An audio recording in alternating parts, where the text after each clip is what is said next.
Capítulo 4. Pedro e João presos. Falavam eles ainda ao povo quando sobrevieram os sacerdotes, o capitão do templo e os saduceus, ressentidos por ensinarem eles o povo e anunciarem em Jesus a ressurreição dentre os mortos, e os prenderam, recolhendo-os ao cárcere até ao dia seguinte, pois já era tarde. Muitos, porém, dos que ouviram a palavra a aceitaram, subindo o número de homens a quase 5.000. Pedro e João perante o Sinédrio.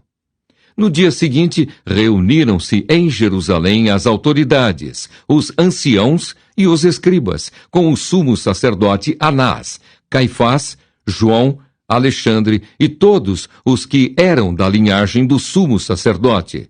E pondo-os perante eles, os arguiram.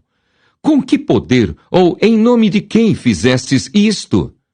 Então Pedro, cheio do Espírito Santo, lhes disse: autoridades do povo e anciãos, visto que hoje somos interrogados a propósito do benefício feito a um homem enfermo e do modo por que foi curado, tomai conhecimento, vós todos e todo o povo de Israel, de que, em nome de Jesus Cristo, o Nazareno, a quem vós crucificastes e a quem Deus ressuscitou dentre os mortos, sim, em seu nome é que este está curado perante vós.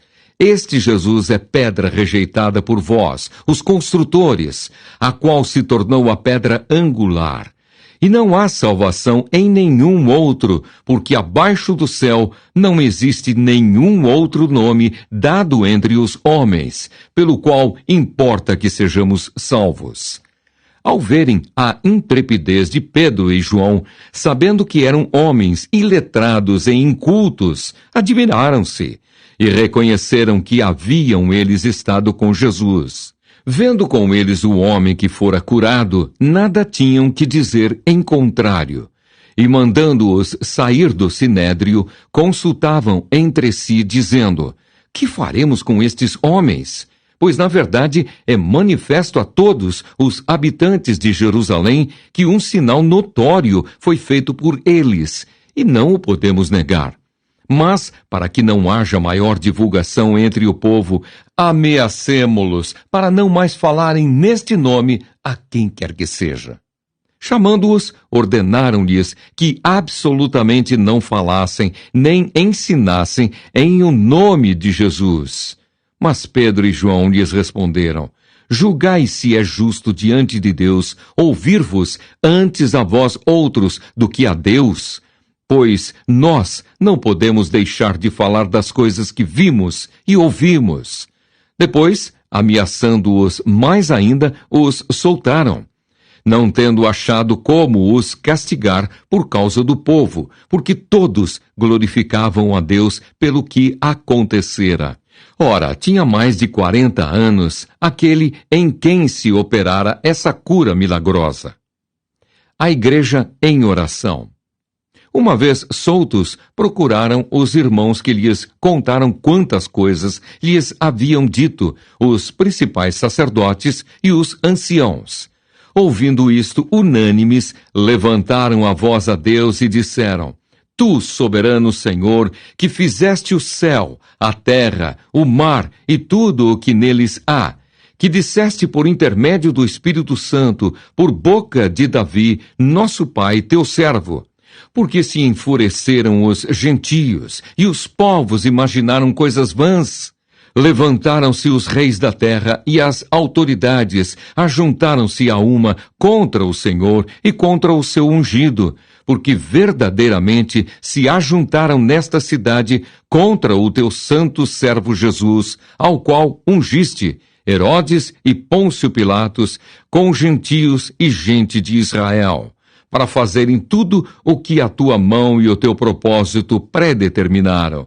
Agora, Senhor, olha para as suas ameaças e concede aos teus servos que anunciem com toda a intrepidez a tua palavra, enquanto estendes a mão para fazer curas, sinais e prodígios por intermédio do nome do teu santo servo Jesus. Tendo eles orado, tremeu o lugar onde estavam reunidos. Todos ficaram cheios do Espírito Santo e com intrepidez anunciavam a palavra de Deus. A comunidade cristã. Da multidão dos que creram, era um o coração e a alma. Ninguém considerava exclusivamente sua nenhuma das coisas que possuía. Tudo, porém, lhes era comum.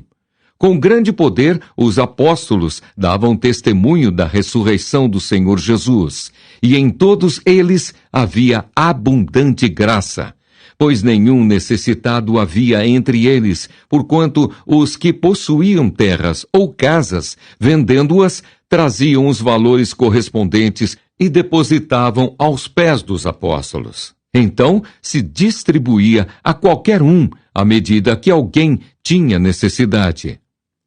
A oferta de Barnabé.